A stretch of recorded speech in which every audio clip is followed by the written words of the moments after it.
October 2017, Atlanta. In 45-year-old Anna's bank account, nearly $500,000. It seemed her family's future was finally completely secure. But in just a short amount of time, every single dollar would be gone. And the scariest part? It wasn't stolen by a mugger or a street scammer.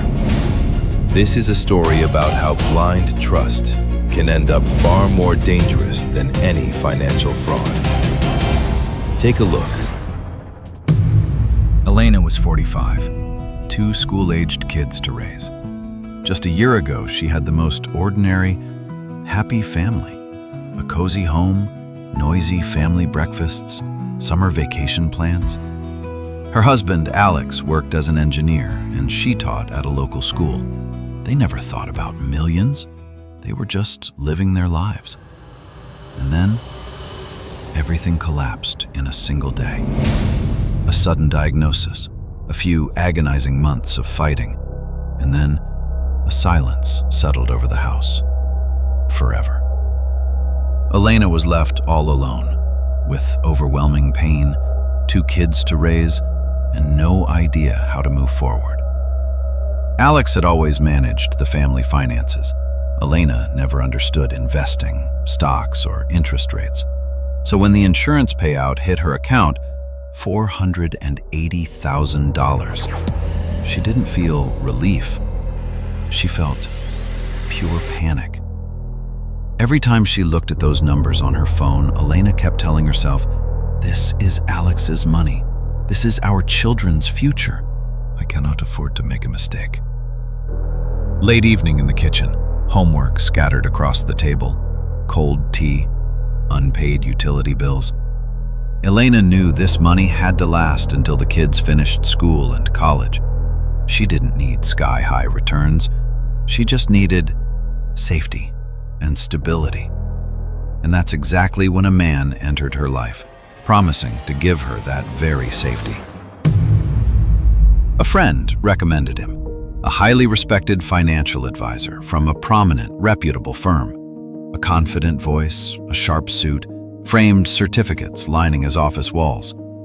But most importantly, his incredible empathy. He didn't talk to Elena in cold numbers. He listened to her story, offered her a cup of coffee, and said the exact words she was desperate to hear. "Elena, I understand your pain. You've been through hell. Now your only job is to raise your kids.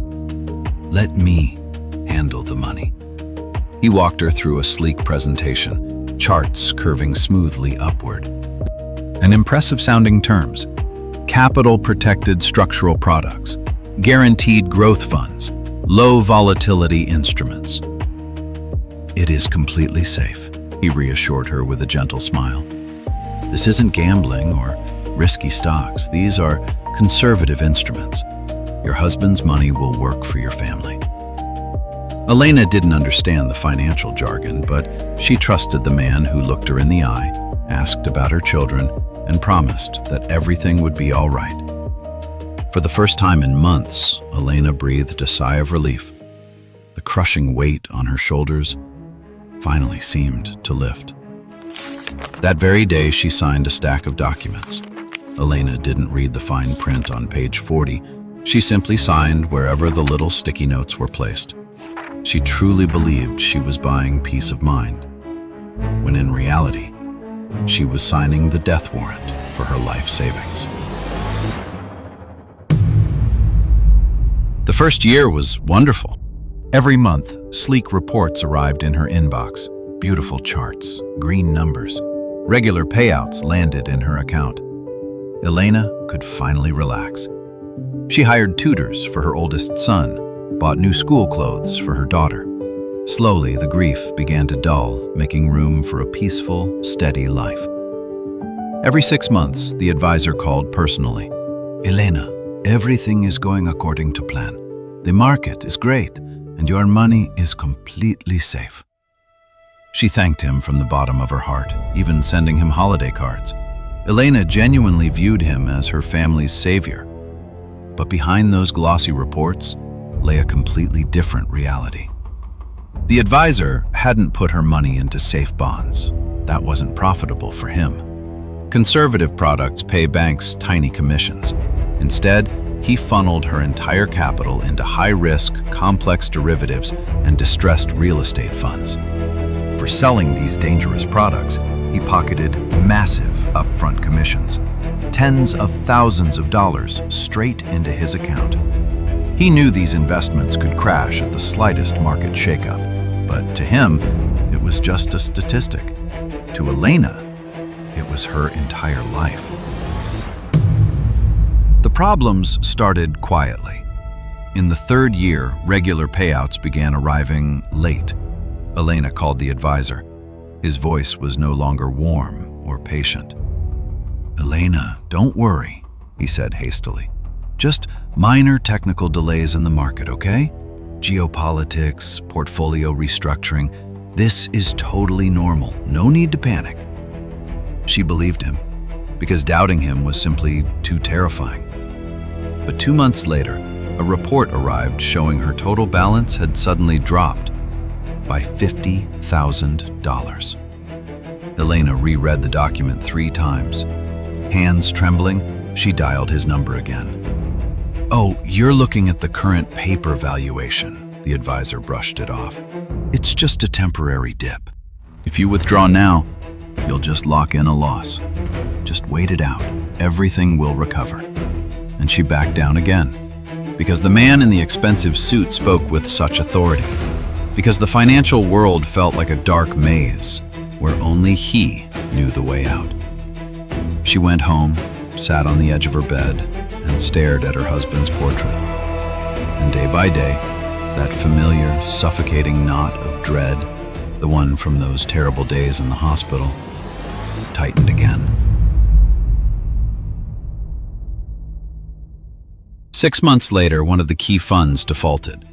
The house of cards collapsed instantly. Elena rushed to his office unannounced.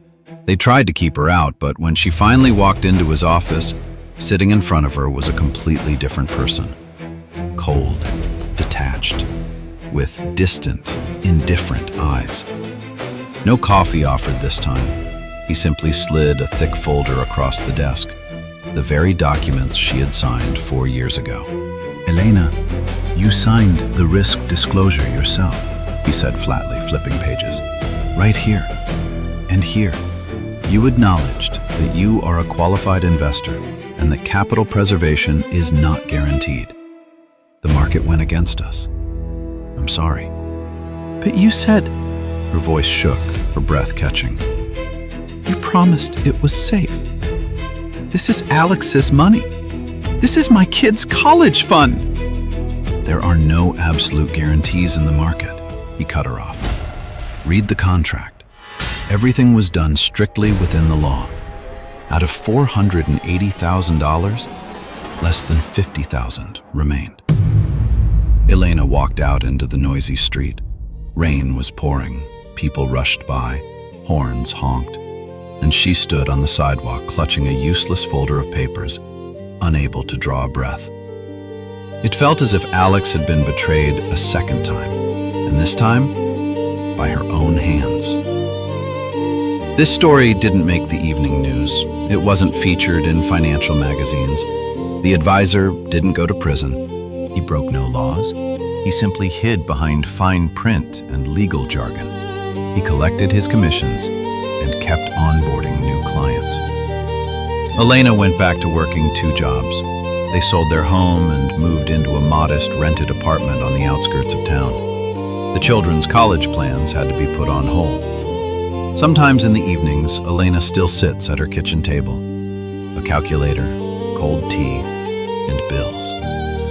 But what hurts her most isn't the lack of money, it's the crushing guilt. The tragedy here wasn't driven by greed. Elena wasn't chasing fast riches. She wasn't looking for financial miracles.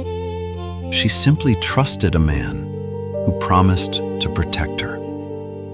In the world of finance, we are taught to fear hackers, scammers, and market crashes. But we forget the quietest, most dangerous threat of all. A beautiful office, a confident tone, and fine print, hiding sheer indifference. Never sign anything you don't fully understand, and never, do you hear me? Never hand total control of your future to someone for whom your tears are just another commission check. Because the most precious things we have aren't destroyed by greed. They're destroyed by blind faith in someone else's conscience. Look at these numbers. Every single year, worldwide, over $80 billion of ordinary people's money flows straight into the pockets of financial advisors in hidden fees and commissions. More than 70% of retail investors will lose their savings within their first 3 years, and only 5% of them will ever manage to prove fraud in court. The rest are left with nothing. Elena's story is not a random mistake, nor an isolated tragedy. It is a brutal lesson for every single one of us. When a person in a tailored suit with a warm smile tells you, "Don't worry about a thing, I'll take care of everything," be on high alert. And never, listen to me, never surrender control of your money into someone else's hands.